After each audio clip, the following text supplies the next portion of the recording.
بسم اللہ الرحمن الرحیم۔ گمنام ہیرو کے معزز ناظرین السلام علیکم۔ دوستو لائک ضرور کر دیا کریں، شکریہ۔ آئیے چلتے ہیں کہانی کی طرف۔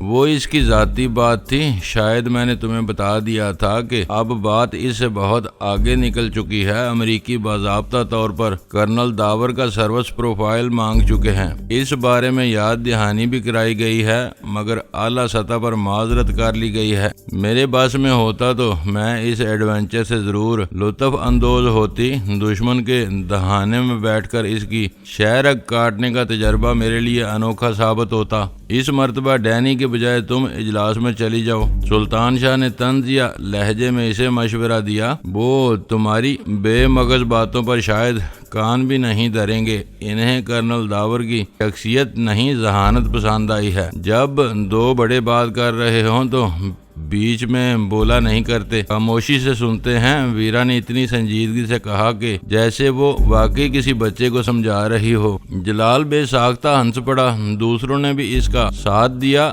ہنسی رکنے سے پہلے جلال نے اپنی جگہ چھوڑ دی۔ اس کے پاس کام کی کثرت تھی۔ ہمارے انتظار میں اس کے 15-20 منٹ پہلے ہی ضائع ہو چکے تھے۔ مجھے اندازہ تھا کہ فالکن ہاؤس والے کیس کی مقامی پولیس سے آئی بی کی طرف منتقلی کے چکر میں اس کی پوری رات کالی ہو سکتی تھی۔ میں اسے لے کر نکاس کے راستے کی طرف بڑھا تو کسی نے اسے روکنے کی کوشش نہیں کی۔ ہم سب کا باہر جا کر اسے رخصت کرنا مناسب نہیں تھا۔ بلا وجہ وہ پڑوسیوں کی توجہ کا مرکز بن جاتا۔ ہم نے فاٹک سے باہر جانے کے بجائے اسے گھر کے دروازے سے ہی رخصت کر دیا۔ اس کی گاڑی کا انجن خفیف سی آواز کے ساتھ بیدار ہوا اور پھر وہ آواز تیزی سے دور ہوتی چلی گئی۔ اوہ، ایک اہم بات تو رہ گئی۔ گاڑی کی آواز معدوم ہونے کے بعد بیرا اپنی پیشانی پر ہاتھ مار کر بولی، سر کے بال منڈوا دو، یادداشت بہتر ہو جائے گی۔ سلطان شاہ نے پرخلوص انداز میں اسے مشورہ دیا۔ مجھے ضد نہ دلانا، ویرا نے اسے گھورتے ہوئے کہا۔ میں اپنا سر بھی منڈوا دوں گی۔ یورپ کی لڑکیوں میں یہ فیشن آتا جاتا رہتا ہے۔ تم میرے ساتھ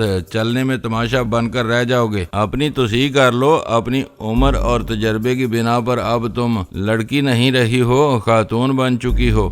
اس بار سلطان شاہ نے دھیمی آواز میں کہا تھا، مگر وہ فکرے میرے کانوں سے محفوظ نہیں رہ سکے۔ میں نے کڑی نظروں سے اسے گھورا اور اس نے مجھ سے نظریں چارک ہوتے ہی اپنا سر جھکا لیا۔ تم کو کون سی بھولی ہوئی بات یاد آ رہی تھی؟ غزالہ نے ویرا سے پوچھا۔ کیلی کا کیا حال ہے اور اس باز پرس کی ابتدا کب ہوگی؟ ویرا نے اسے بتایا۔ اس وقت وہ کچھ کہنے کی پوزیشن میں ہوتا تو ضرور کہتا۔ اول خان نے ڈرائنگ روم میں کھڑے کھڑے کہا، آف دی ریکارڈ میٹنگ کا وقت طے ہو جانے کے بعد ہی وہ کسی اور طرف توجہ دے سکے گا۔ اس سے رابطہ ہو تو مجھے ضرور باخبر رکھنا۔ اب میں چلتا ہوں۔ وہ خوش مزاج اور مجلسی آدمی تھا۔ سب نے ہی اسے روکنے کی کوشش کی، مگر وہ رکنے پر آمادہ نہیں ہوا۔ اس کا پورا دن بہت سخت گزرا تھا۔ آنے والے دن کے آثار بھی کچھ اچھے نہیں تھے۔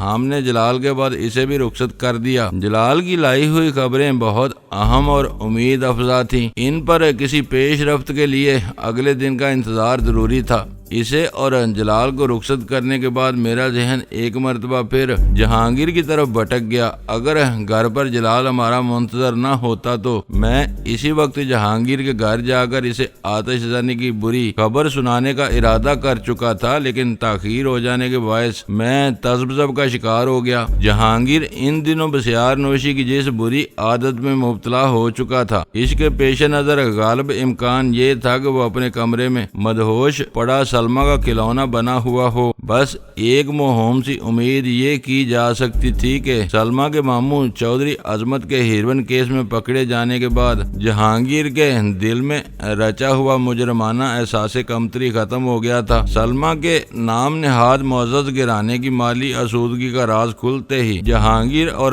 سلمہ کے مراسم برابری کی سطح پر آ گئے تھے۔ شاید اس خوشگوار انقلاب کی وجہ سے جہانگیر نے زیادہ نہ پی ہو اور میاں بیوی ہنس بول رہے ہوں۔ میں نے اس بارے میں کچھ دیر تک سوچا اور پھر جہانگیر کو فون کرنے کا ارادہ کر کے اپنے کمرے میں چلا گیا۔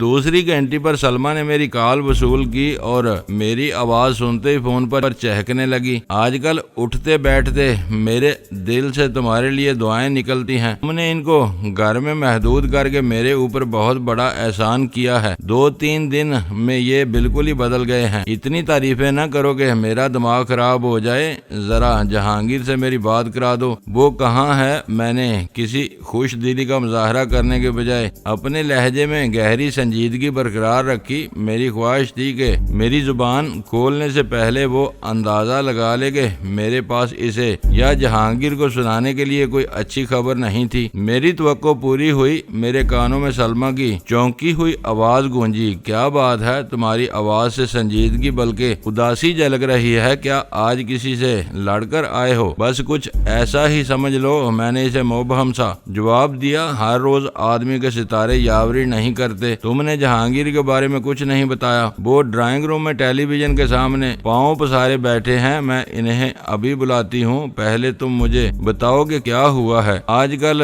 دکان تم ہی چلا رہے ہو، وہاں سب خیریت ہے نا؟ وہ میری توقع سے زیادہ ہوشیار نکلی۔ اس نے براہ راست ایک نازک سوال کر کے میری مشکل آسان کر دی تھی۔ میں نے بوجھل آواز میں کہا، خیریت ہوتی تو میں اس وقت فون نہ کرتا۔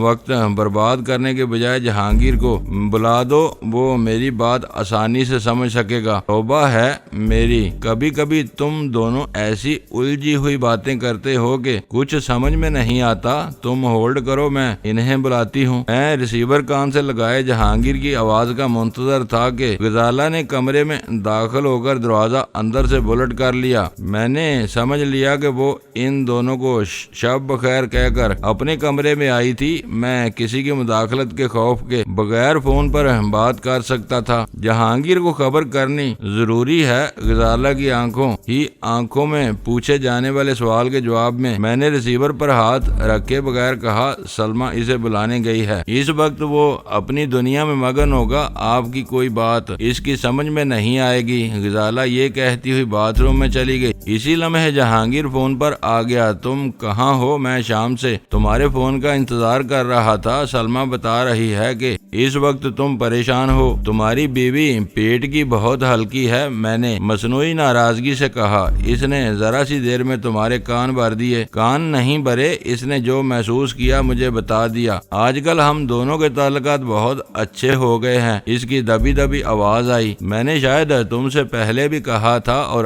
اب پھر اپنی بات دہرا رہا ہوں کہ میری وجہ سے تمہارا جو بھی نقصان ہوا یا ہوگا اسے میں اپنی جیب سے پورا کروں گا۔ میں نے اسے حقیقت سے آگاہ کرنے کے لیے تمہید باندھنی شروع کی، مگر اس نے مجھے آگے نہیں بولنے دیا۔ اپنا نقصان کو جہنم میں ڈالو، یہ تو چلتا ہی رہتا ہے۔ اس کے خوشگوار لہجے سے ظاہر ہو رہا تھا کہ اس نے میری بات کو کوئی اہمیت نہیں دی تھی۔ لمحہ بھر کے توقف کے بعد اس نے اپنی بات جاری رکھی، اب تم سے کیا پردہ؟ تم کو معلوم ہے کہ میرے باپ نے کوئی ورثہ نہیں چھوڑا تھا، تمہاری طرح میں بھی کنگال تھا۔ میں نے جو کچھ کمایا ہے کالے دندے سے کمایا ہے، اس میں سے کچھ مال برباد ہو جائے گا تو مجھے ذرا بھی ملال نہیں ہوگا۔ تم بات بتاؤ کہ ہوا کیا ہے؟ یہ تمہاری فراخ دلی اور بڑائی ہے، مگر میری پیشکش اپنی جگہ قائم ہے۔ میں تمہارا ہر نقصان پورا کروں گا۔ میں اسے اصل واقعہ بتانے کی ہمت نہیں کر پا رہا تھا۔ مجھے معلوم ہے کہ تمہارے لاکھوں ڈالر سلمہ کی تجوری میں موجود ہیں، لیکن تمہارا بھائی بھی کچھ کم مالدار نہیں ہے۔ اب منہ سے کچھ پھوٹو کہ ہوا کیا ہے؟ فارمیسی لوٹ گئی یا وہاں ڈاکہ پڑا ہے؟ خطرات حد سے زیادہ بڑھتے جا رہے تھے۔ جانی نقصان کا خطرہ سر پر منڈلاتا دیکھ کر میں نے آج دوپہر کو تمہاری دکان پر تالے ڈلوا دیے تھے، مگر آئی مین کمینہ خصلت ثابت ہوا۔ اس نے اپنی پے در پہ ناکامیوں سے جلا کر کرائے کے آدمیوں سے کچھ دیر پہلے فارمیسی کو آگ لگوا دی۔ میں ابھی وہیں سے آ رہا ہوں۔ میرا کیا گیا، سالے نے شی کے مال کو آگ لگوائی ہے۔ مال حرام بود بجائے حرام رفت۔ وہاں 6-7 لاکھ سے زیادہ کا سٹاک اور فرنیچر نہیں تھا۔ اس کی مجھے پرواہ بھی نہیں ہے۔ یہ بتاؤ کہ اس آگ میں کوئی جلا تو نہیں؟ دکان کی اوپر والی منزل پر ایک بڑی فیملی رہتی ہے، کسی کے جلنے کے بارے میں ابھی کچھ نہیں کہا جا سکتا۔ میں میں نے دانستہ جھوٹ بولا، میں نے اتنا ضرور دیکھا ہے کہ اس دکان کی دونوں منزلیں جل کر کوئلہ ہو گئی ہیں۔ بہت اچھا ہوا کہ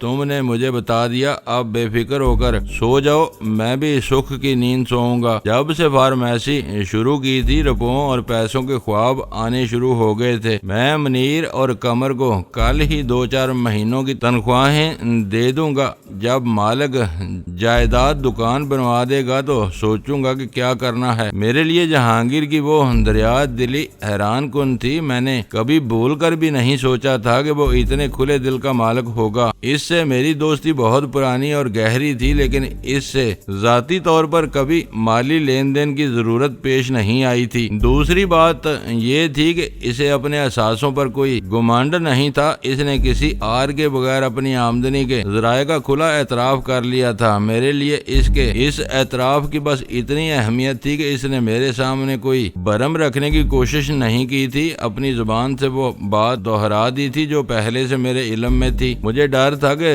دکان کو آگ لگنے کا صدمہ تمہارے لیے ذہنی جھٹکے کا سبب بنے گا۔ میں نے کہا، اگر وہ تمہیں دکان میں بند کر کے آگ لگواتا تو شاید میرا ذہنی توازن ہی برقرار نہ رہتا۔ دکان کی مجھے پرواہ نہیں ہے، تم دعا کرو کہ اس آگ نے کسی کی گود نہ اجاڑی ہو۔ میں نے اسے فون کرنے سے پہلے ذہنی تیاری کر لی تھی کہ اس کی کس بات کے جواب میں مجھے کیا جھوٹ بولنا تھا، لیکن جہانگیر کی بے نیازی کے سامنے میری وہ تیاری دھری کی دھری رہ گئی۔ اس نے کچھ پوچھا اور نہ مجھے کوئی بہانہ تراشنے کی ضرورت پیش آئی۔ پوری تفصیل صبح کے اخباروں سے ہی معلوم ہوگی۔ دکان کا حشر دیکھنے کے بعد میں فکر مند ہو گیا تھا کہ تمہیں یہ خبر کیسے سنا سکوں گا۔ سنو، جب تک گھر والی سے انبن رہتی تھی گھر کاٹنے کو دوڑتا تھا۔ وقت گزاری کے لیے مجھے مجبور ہو کر فارمیسی کے بارے میں سوچنا پڑا۔ ایمانداری سے کام لیا تو روپیہ کر کے شام تک چند 100 روپے کا منافع جمع ہوتا تھا۔ جعلی دوائیں بیچے بغیر خرچے پورے کرنے مشکل تھے۔ اس دھندے کو تم نے سلمہ سے مل کر بند کرا دیا۔ سچ پوچھو تو مجھے 2-4 ہزار روپے روزانہ کی آمدنی کی بھی ضرورت نہیں۔ بینک سے ہر مہینے ڈپازٹ پر اتنا سود مل جاتا ہے کہ آرام سے گزر بسر ہو رہی ہے۔ وہ ایک بے تکلف دوست اور ساتھی کی کھلی باتیں تھیں جو کسی اور ذریعے سے کبھی سامنے نہیں آ سکتی تھیں۔ لوگ چور بازاری کر کے ہزاروں بلکہ لاکھوں کماتے ہیں اور سینکڑوں کا حساب بتاتے ہیں، بینکوں سے سود کماتے ہیں اور اسے توڑ مروڑ کر نفع کا نام دینے کی ناکام کوششیں کرتے ہیں۔ اس حمام میں ہر ایک چھتر پوش بننے کی کوشش کرتا ہے۔ ایک جہانگیر ایسا نر تھا جو میرے سامنے ننگا ہو رہا تھا، اسے اپنے کسی برائی کو تسلیم کرنے میں کوئی آر نہیں تھا۔ اس کا مطلب ہے آج کل تم گھر میں موج اڑا رہے ہو۔ دل کا بوجھ ہلکا ہو جانے کے بعد میں نے مزاحیہ لہجے میں کہا، ایسی ویسی موج، یوں سمجھو کہ شادی کا لطف اب پہلی بار آیا ہے، اس کا سارا کریڈٹ تم کو جاتا ہے۔ تم نے اس سالے ماموں عظمت کو رنگے ہاتھوں نہ پکڑوایا ہوتا تو اپنی سلمہ بیگم آج بھی اپنی ناک پر مکھی نہ بیٹھنے دیتی اور میری زندگی عذاب بنی رہتی۔ اب تم خوش ہو کہ تم نے ہیروئن کی بہتی گنگا میں ہاتھ دھوئے تو تمہارا سسرالی گھرانہ بھی اسی میں اسنان کر رہا تھا۔ واہ، کیا بات کی ہے تم نے! جہانگیر پھڑک اٹھا۔ کبھی بات نکلی تو میں یہ جملہ سلمہ کو ضرور سناؤں گا۔ حماقت کی ضرورت نہیں، وہ مجھ سے بدگمان ہو جائے گی۔ میں نے سنجیدگی سے اسے ڈانٹا۔ تم سے کیوں بدگمان ہوگی؟ میں اسے یہ تھوڑی بتاؤں گا کہ یہ بات تم نے مجھے سجائی ہے۔ وہ اس جملے کو میرے دماغ کی پیداوار سمجھ کر سناٹے میں رہ جائے گی۔ میرا ذہن مسلسل اس کی بے انداز فیاضی اور فراخ دلی میں الجھا ہوا تھا۔ میں نے اچانک خیال آنے پر چونک کر اس سے پوچھا، مجھے ایک بات بتاؤ کہ تم نے دکان کا بیمہ تو نہیں کرایا ہوا تھا؟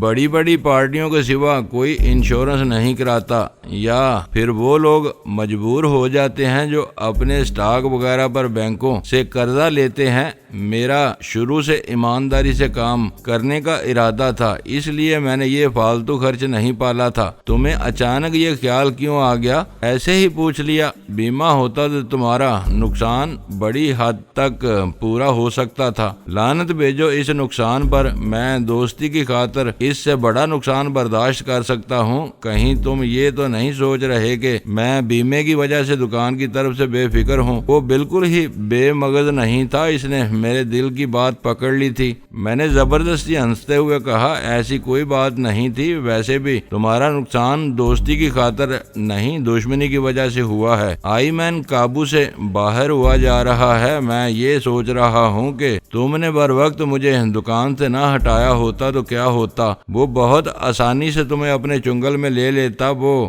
اس قدر خود غرض آدمی معلوم ہوتا ہے کہ تمہیں بلیک میل کرنے سے بھی دریغ نہ کرتا۔ آخر اس کا قصہ تمام ہوگا یا یہ ہمارے لیے یوں ہی عذاب بنا رہے گا؟ بس یہ سمجھ لو کہ اس کے دن گنے جا چکے ہیں۔ صبح کے اخبار دیکھو گے تو تمہاری آنکھیں کھل جائیں گی۔ کئی دنوں سے اخبار اس کے خلاف خاصا زہر اگل رہے ہیں۔ وہ اب تک اپنی لیزر گن سے 2 آدمیوں کو ہلاک کر چکا ہے۔ تم میرے لیے دعا اور اس کے لیے دعا کرتے رہو، کسی بھی وقت اچھی خبر سننے کو مل سکتی ہے۔ آئی مین کا تصور اس کے لیے خوف آور اور تکلیف دہ تھا۔ وہ خاصی دیر تک اس کے بارے میں بات کرتا رہا۔ میں اس کی دلجوئی کی خاطر اس کے ہر سوال کا جواب دیتا رہا۔ آخر کافی دیر بعد ہماری گفتگو کا سلسلہ منقطع ہو گیا۔ اگلے دن کے اخبار میں فالکن ہاؤس میں پیش آنے والے خون ریز واقعے کی خبر پہلے صفحے پر جلی سرخیوں سے چھاپی گئی تھی، جس میں شہر میں ہونے والی مزید خون ریزی کا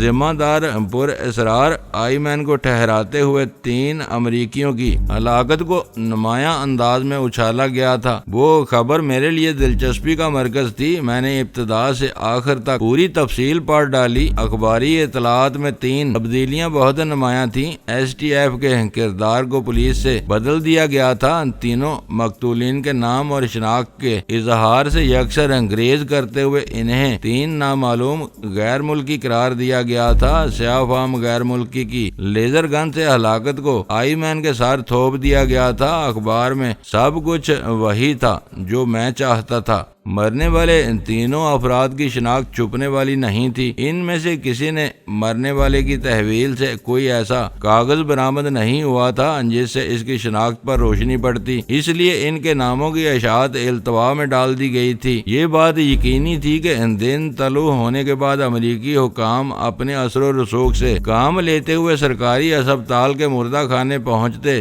اور تینوں لاشوں کو شناخت کر کے اپنے ساتھ لے جاتے۔ مرنے والوں کے نام اگلے دن انہی کے حوالے سے منظر عام پر لائے جا سکتے تھے۔ شاندار خبریں ہیں، ویرا نے اخبار دیکھ لینے کے بعد مسرت امیز لہجے میں کہا۔ رات کو جلال نے پریس ریلیز کی بات کی تھی تو مجھے اندازہ نہیں تھا کہ اس کے لیے اس قدر بھرپور اور جامع مضمون تیار کیا گیا ہوگا۔ اخبار میں آئی مین کے فرار ہو جانے کا ذکر موجود ہے، مگر کیلی یا چوکیدار کی گرفتاری کا تذکرہ سرے سے گول کر دیا گیا ہے۔ یہ بھی آئی بی والوں کی کوئی مصلحت ہو سکتی ہے۔ ان کے ہمدرد 1-2 روز تک یہ سوچ کر خاموش رہیں گے کہ شاید کیلی بھی کسی طرف فرار ہو گئی ہو اور مطلع صاف ہونے پر اپنے کسی طے شدہ ٹھکانے پر پہنچ جائے۔ میں نے خیال ظاہر کیا اس وقت تک سلطان شاہ بیدار نہیں ہوا تھا اور غزالہ کچن میں مصروف تھی۔ میں ویرا کے ساتھ ناشتے کے انتظار میں میز پر بیٹھا ہوا تھا۔ یہ نہ کہو تم نے بتایا تھا کہ کیلی آئی مین کے پیچھے دیوار چاڑ رہی تھی، گولی لگتے ہی وہ چیخ مار کر گری تھی۔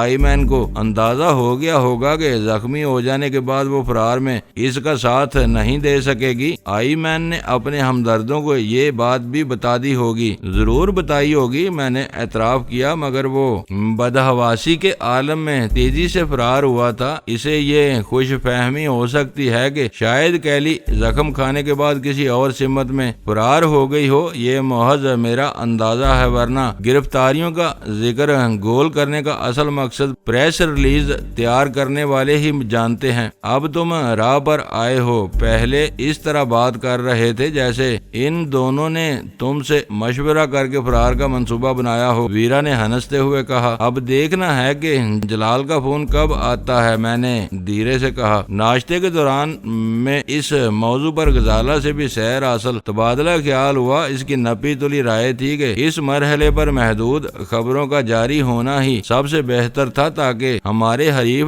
غیر یقینی اور ہیجانی کیفیت میں مبتلا رہیں اور ان کی طرف سے غلطیوں کے ارتکاب کا امکان برقرار رہے۔ 10 بجے جلال کا فون آ گیا۔ اس کا ڈرائیور مجھے لینے کے لیے نکل چکا تھا۔ میری دانست میں اس کا یہ تکلف غیر ضروری تھا۔ اس کی ہدایت پر میں ذرا سی دیر میں شہر کے کسی بھی حصے میں پہنچ سکتا تھا۔ اس نے بتایا کہ وہ کوئی تکلف یا اہتمام نہیں تھا۔ میں اپنی گاڑی میں اس کے مطلوب مقام تک نہیں پہنچ سکتا تھا۔ وہ عمارت شہر کے انتہائی حساس اور ممنوع علاقے میں واقع تھی۔ پچھلی رات اس روبرو ملاقات میں دوسری باتوں کے درمیان میں یہ پوچھنا بھول ہی گیا تھا کہ امریکی عہدیداروں سے اس کی مجوزہ ملاقات میں گفتگو کا ایجنڈا کیا ہوگا۔ میرے لیے پہلے سے یہ جاننا بہت ضروری تھا، تاکہ میں پہلے سے کچھ ذہنی تیاری کر سکوں۔ میرے استفسار پر اس نے اختصار کے ساتھ اپنی حکمت عملی بیان کر دی۔ اس سے گفتگو ختم ہوتے ہی میں تیار ہونے کے لیے اپنے کمرے میں چلا گیا۔ مجھے دونوں عورتوں کو کچھ بتانے کی ضرورت پیش نہیں آئی تھی۔ انہوں نے سمجھ لیا تھا کہ مجھے جلال کے پاس پہنچنا تھا۔ تھوڑی دیر بعد جلال کا ڈرائیور گاڑی لے کر آ پہنچا اور میں اس کے ساتھ روانہ ہو گیا۔ ڈرائیور آئی بی کا باقاعدہ ملازم اور جلال کے اعتماد کا آدمی تھا، لیکن اس سے کسی نازک موضوع پر بات کرنا مناسب نہیں تھا۔ وہ سفر خاموشی سے طے ہوتا رہا۔ گاڑی گلشن اقبال سے نیشنل اسٹیڈیم کی طرف مڑی اور کار ساز روڈ پر ہو لی۔ چند منٹ کے مختصر سے سفر کے بعد گاڑی بحریہ کے ایک زمینی مستقر کے پھاٹک کے سامنے رکی تو مجھے اندازہ ہوا کہ اجلاس کا مقام میری قیام گاہ سے بہت قریب تھا۔ پھاٹک پر بحریہ کے ایک چاقو چوبند گن مین نے ڈرائیور کا کارڈ دیکھا اور گاڑی کے اندر داخلے کے لیے پھاٹک کھول دیا۔ کار ساز روڈ سے اس پھاٹک میں داخل ہوتے ہی کشادگی، نفاست اور ڈسپلن کی ایک نئی دنیا نظر آئی، جہاں رہنے بسنے والوں کے قرینے ہی مختلف تھے۔ کئی دفتری عمارات کے سامنے سے گزرنے کے بعد ڈرائیور نے گاڑی ایک طرف موڑی اور ایک پرشکوہ 6 منزلہ عمارت کے پورچ میں لے جا کر روک دی، جہاں پختہ گزرگاہ کے اطراف میں زمین اور گملوں میں سجے ہوئے سبزے اور پھولوں کی حیرت انگیز بہتات تھی۔ میں جیسے ہی دروازہ کھول کر نیچے اترا، برآمدے سے جلال لپک کر میرے طرف بڑھ آیا۔ وہ دونوں مقررہ وقت سے پہلے ہی پہنچے ہوئے ہیں۔ اس نے پرتپاک انداز میں میرا استقبال کرتے ہوئے سرگوشی کی۔ ان کے لیے ایک ایک پل گزارنا دوبر ہو رہا ہوگا، میں نے مسکراتے ہوئے کہا۔ آج وہ بے بس ہیں، انہیں بری طرح رگڑ دینا ہے، اس نے مجھے یاد دلایا۔ میں خاموش رہا۔ ان لوگوں پر بلا سبب چڑھائی نہیں کی جا سکتی تھی۔ یہ دیکھنا ضروری تھا کہ دوران گفتگو وہ کیا موقف اور رویہ اختیار کرتے ہیں۔ ان کے بارے میں جلال کے جذبات میرے لیے قابل فہم تھے۔ میں خود بھی ان کا ہمدرد نہیں تھا، مگر ہم کو ان پر دیکھ بھال کر ہاتھ ڈالنا تھا۔ اس بار کسی لمبے چوڑے کانفرنس ہال کے بجائے ایک کشادہ کمرے کا انتخاب کیا گیا تھا، جو شاید چھوٹی موٹی رسمی ملاقاتوں کے لیے ڈرائنگ روم کے طور پر استعمال کیا جاتا تھا۔ کمرہ ایئر کنڈیشنڈ اور خاصا آراستہ تھا۔ ہم سے پہلے 2 تجربے کار سفید فام وہاں موجود تھے۔ جلال ان سے پہلے مل چکا تھا۔ وہ مجھے ساتھ لے کر اندر داخل ہوا تو دونوں امریکیوں کو اخلاقاً اپنی جگہ سے اٹھنا پڑا۔ مجھے خوشی ہوئی کہ مجھے ان پر ابتدا سے ہی نفسیاتی برتری حاصل ہو گئی تھی۔ وہ بہت معمولی سا نکتہ تھا، لیکن اپنی جگہ پر اس کی بڑی اہمیت تھی۔ جلال نے پروگرام کے مطابق مجھے کرنل داور کی حیثیت میں ان سے متعارف کرایا۔ ان میں سے ایک کا نام رام پیٹرک اور دوسرے کا نام ہاروے تھا۔ وہ دونوں FBI اور CIA کے مقامی نمائندے تھے، جو بظاہر قانونی حدود میں رہ کر اپنے فرائض سر انجام دیتے تھے۔ مجھے تم سے مل کر خوشی ہوئی، FBI کے نک نے مجھ سے گرم جوشی سے ہاتھ ملاتے ہوئے کہا۔ میں نے اسپیشل ٹاسک فورس کا بہت شہرا سنا ہے۔ مجھے اشتیاق تھا کہ اس کے کسی ذمہ دار افسر سے مل سکوں۔ آج میری یہ خواہش پوری ہو رہی ہے۔ مجھے بھی خوشی ہوئی۔ میں نے کسی جوابی گرم جوشی کے مظاہرے کے بغیر سرد مہری سے جواب دیا۔ کچھ دن پہلے ایک آف دی ریکارڈ اجلاس میں تمہارے چیف کلرک لیری ہپ سے ملاقات ہوئی۔ یہ اس کی بدقسمتی تھی کہ وہ ایک ہارٹ اٹیک میں مر گیا۔ زندہ ہوتا تو شاید آج وہ بھی تمہارے ساتھ آیا ہوتا۔ میرے اس جارحانہ تبصرے پر نک نے نگاہ بھر کر میری طرف دیکھا اور اس کے ہونٹوں سے مسکراہٹ کافور ہو گئی۔ طبی رپورٹ کے مطابق اس کی موت ہارٹ اٹیک کا نتیجہ تھی، لیکن اس کے فون کا ریسیور کریڈل سے گرا ہوا تھا۔ یہ بات ابھی تحقیق طلب ہے کہ اسے آخری فون کس نے کیا تھا۔ اس کی موت پر اسرار حالات میں واقع ہوئی تھی۔ ہو سکتا ہے کہ کسی نے اسے فون پر کوئی خوفناک دھمکی دی ہو اور لیری یہ جھٹکا برداشت نہ کر سکا ہو۔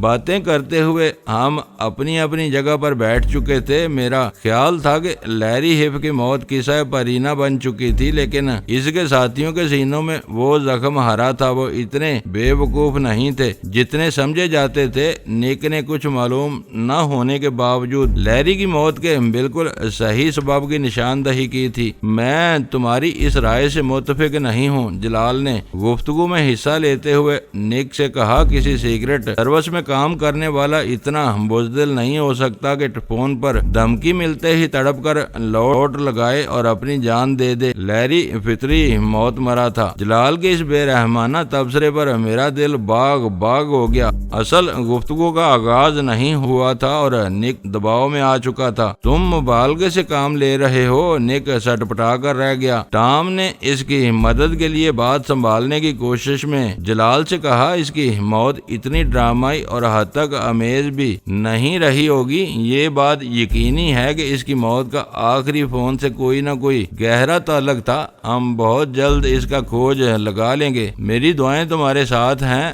وہ میرا ہم پیشہ تھا۔ اس کی موت پر مجھے دکھ ہوا تھا۔ جلال نے منافقت سے کام لیتے ہوئے ہمدردی ظاہر کی۔ دراصل پچھلے کافی عرصے سے پاکستان کی فضا امریکی اہلکاروں کو راس نہیں آ رہی۔ یہ حقیقت اب تشویشناک رخ اختیار کر گئی ہے۔ نک نے سنبھل کر کہا، صرف پاکستان نہیں، بھارت بھی اس صف میں شامل ہے۔ میں نے اس کی توثیق کی۔ پہلے اوبرائن ڈی ہنٹ ٹریفک کے ایک مشتبہ حادثے میں دہلی میں مارا گیا، پھر حال ہی میں دہلی کے ایک ہوٹل کے کمرے سے جان اسمتھ کی لاش برآمد ہوئی۔ دہلی کی فضا میں بھی تمہارے افسران زیادہ محفوظ نہیں ہیں۔ ہم لوگوں کے بارے میں تمہارا حافظہ قابل رشک ہے۔ ٹام نے چبھتے ہوئے لہجے میں کہا، مناسب وقت آنے پر ان کی کہانیاں بھی بے نقاب ہوں گی۔ اکثر ایسا ہوتا ہے کہ بادل کہیں سے اٹھتے ہیں اور برسات کہیں اور ہوتی ہے۔ راہ کے ذمہ دار افسران کا خیال ہے کہ جان، نریش اور انیل کا خون تمہاری طرف سے بھیجے ہوئے تجربے کار قاتلوں کی گردن پر ہے۔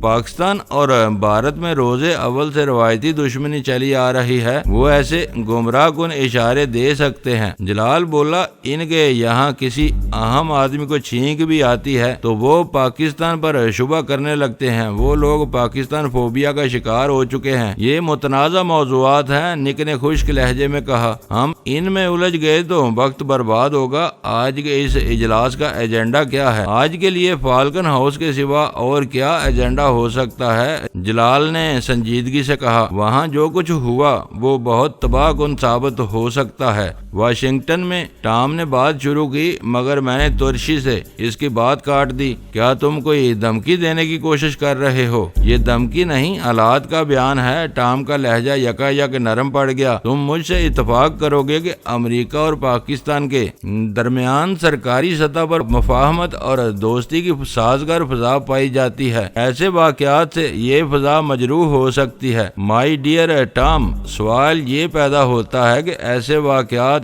کیوں رونما ہوتے ہیں؟ میں نے اس سے پوچھا۔ یہ جواب تم کو بلکہ جلال کو دینا چاہیے۔ تم قانون سے ماورا ہو۔ جلال ایک قانونی ڈسپلن کا پابند ہے۔ مجھ سے بات کرتے کرتے وہ یکا یک جلال کی طرف متوجہ ہو گیا۔ اس ملک میں تمہارا قانون چلتا ہے، تم اس کے نفاذ کے ذمہ دار ہو۔ تم کو بتانا چاہیے کہ یہاں غیر ملکیوں اور خاص طور پر امریکیوں کو تحفظ کیوں حاصل نہیں ہے۔ دوستو، ویڈیو کو لائک ضرور کر دیا کریں۔ ISI پاک آرمی زندہ باد، پاکستان پائندہ باد۔ معزز ناظرین، اپنا خیال رکھیے گا اور اپنے اس چینل کا بھی شکریہ۔